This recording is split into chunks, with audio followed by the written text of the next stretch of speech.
Howdy y'all, and welcome to the channel. You can tell by the title below, this is a video going over a basic rifleman impression for a U.S. soldier in the 45th Infantry Division during the Battle of Old Baldy. But the video title probably says 1952 U.S. Rifleman, Korean War, something like that. But yeah, so this quick disclaimer.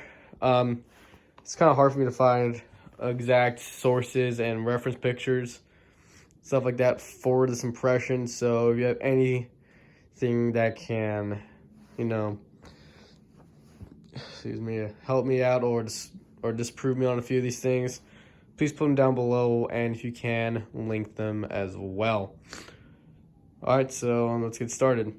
So going with the basic uniform right here, you have your second pattern HPTs. These were carried over from World War II. You can still see, however, third pattern HPTs were still very commonplace as well. But you can still see these as plenty. So yeah, I got the jacket, which is an original. You got the trousers made by At the Front. The jacket and the breast pockets holds a reproduction Jeep cap, deck of cards, and an East German Espen stove. Not sure if guys actually would carry this in Korea, but it's a pocket stove, and it just comes in handy when you need to heat up your food. Just coming down here real quick, you have your GI trouser belt, again at the front, and GI tank top at the front as well. You can also see white t-shirts being used plentiful, as well as these. So yeah. Boots are M43 double buckle combat boots made by SM Wholesale. Double buckles were still seen throughout the Korean War, I think up until 1953, when they were, I think, finally replaced with the M1948 russet boots. Excuse me. But yeah. Double buckles are still very common, and I actually think during this time, specifically during Old Baldy, double buckles are actually more common than the M48 and 1948 boots. Moving over to the helmet, this is a M1 steel pot helmet. It's a front seam swivel bail with an original World War II Westinghouse liner inside that's been refurbished. It has a OD green helmet band and a burlap helmet cover. You see a lot of guys in Korea putting these burlap helmet covers on because the helmets during the Korean War did not have a texturing to break up the shine.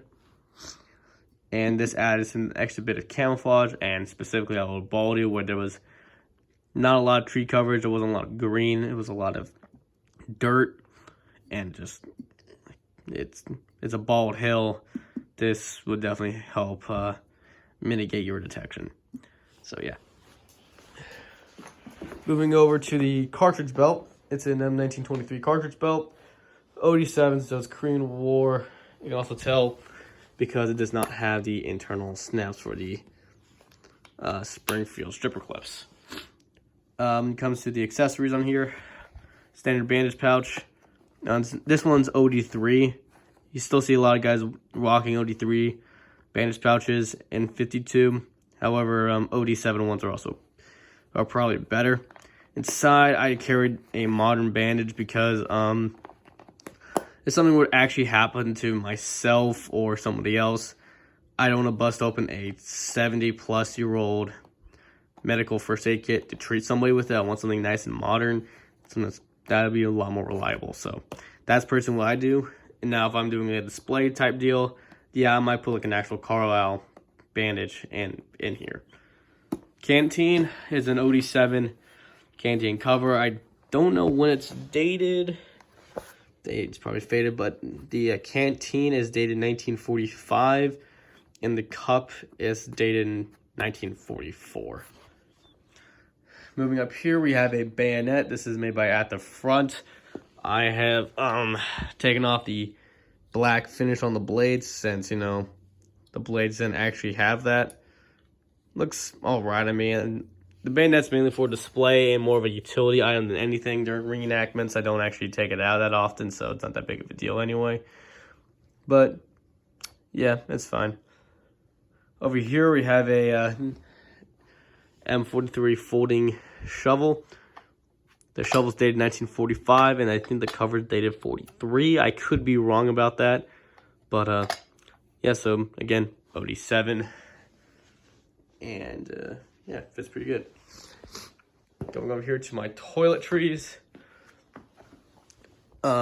Just a standard US towel, bar soap, shaver, toothbrush, toothpaste, razor, shaving mirror, and extra laces held inside of a ditty bag. So, pretty simple stuff. I needed to replace the razor because it kind of broke.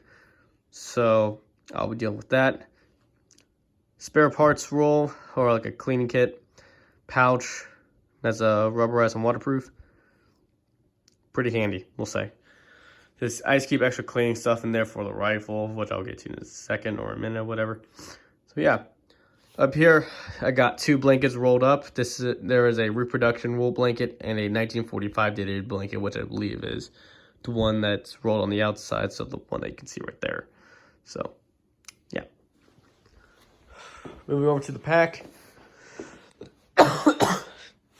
Excuse me again.